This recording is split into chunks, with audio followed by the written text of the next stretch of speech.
For those who want to analyze Kenyan politics a little deeper, or very deeply, there are few facts that are now emerging as we start to enter the campaign proper for the presidency. Number one, the deputy president is going to be on the ballot. And if the deputy president is not going to be on the ballot for the 2022 presidential elections, then the person who will have stopped him is himself, and nobody else. That is very clear.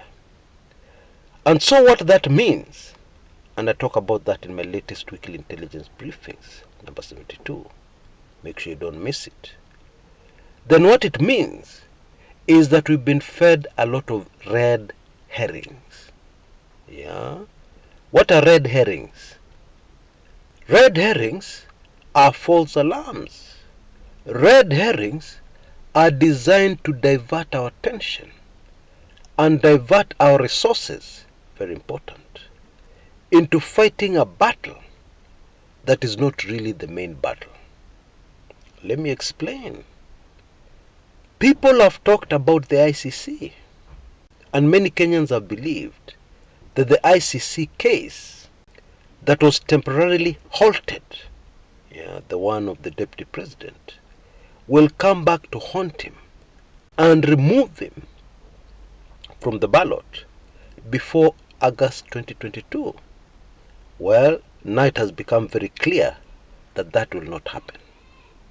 Now I can hear somebody telling me, but Chris, Atwoli has talked about this thing. Atwoli has assured us the deputy president will not be on the ballot. My response, what team is Atwoli on? Who do you expect these guys to use for their red herrings? Somebody in the deputy president's camp? No, they'll use one of their own. And of course Atwoli has been used a lot and continues to be used to provide these red herrings. Another red herring, the deputy president will be impeached before August 2022. And when he's impeached, he'll be removed from his position as the deputy president. And it is possible that after that, the grounds for the impeachment will be taken to a court of law. And thus the deputy president will be disqualified from vying for the presidency in 2022. Well, we now also know that that cannot be true. Yet another red herring. And there's another super sensitive red herring that I talk about in my latest weekly intelligence briefings. But let us take careful note of the work of a red herring. When you're in a battle or a war, why would you want to use red herrings against your opponent? Well, the answer is simple. You want them to divert all their resources, all their energy on pursuing the red herrings, and away from where you really want to engage them in the battle. So that by the time they turn up for the real battle, on the real battleground, they'll already be weakened, very exhausted from fighting and combating the other red herrings you had earlier released. That is really what it is. In my opinion, Kenyans will very soon realize what Professor Makau was talking about when he said that Raila is playing in the Champions League in politics, while his opponents are in other inferior leagues. Yeah, Kenyans are about to understand exactly what the professor meant. Because I believe after the current break that the Deputy President is taking, he will return to the battleground, revitalized and with a new strategy. And in doing this, he will already have spent a fortune on very many things. Yeah. And I believe some of those things red herrings. Yeah, that will not matter. Now as we go into the presidential elections campaigns proper, yeah, the Deputy President is coming into this last round, yeah, of this battle, or is it war, having done many things that can easily be reversed. For instance, the perception created by the Deputy President that he is very popular, especially in Central Province, but all over the country, has caused defections. Yeah, many inexperienced politicians have defected to UDA. Yeah, because take careful note of the fact that a vast majority of defectors are not experienced politicians.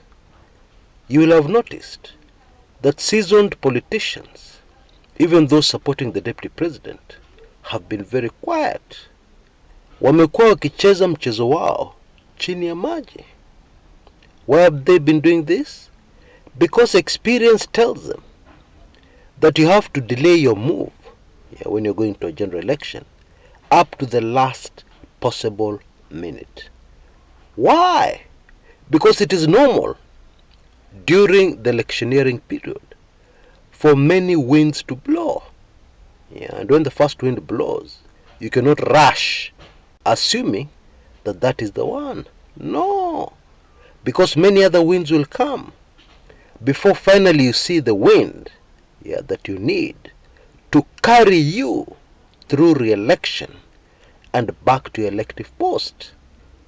If you're a legislator, for instance, yeah, you don't just jump around all over the place too early. And that is why at this 11th hour, we have seen people who had earlier defected to the UDA camp defecting back to Team Kieleweke. Yeah, we're seeing a lot of that.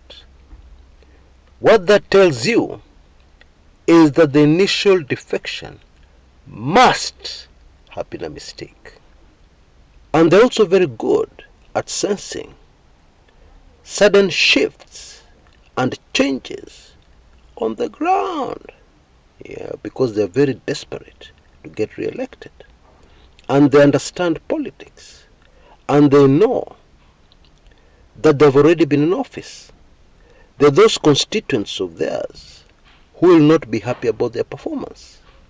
And therefore they know the only chance of getting re-elected is to ride with the political wind that will get them there.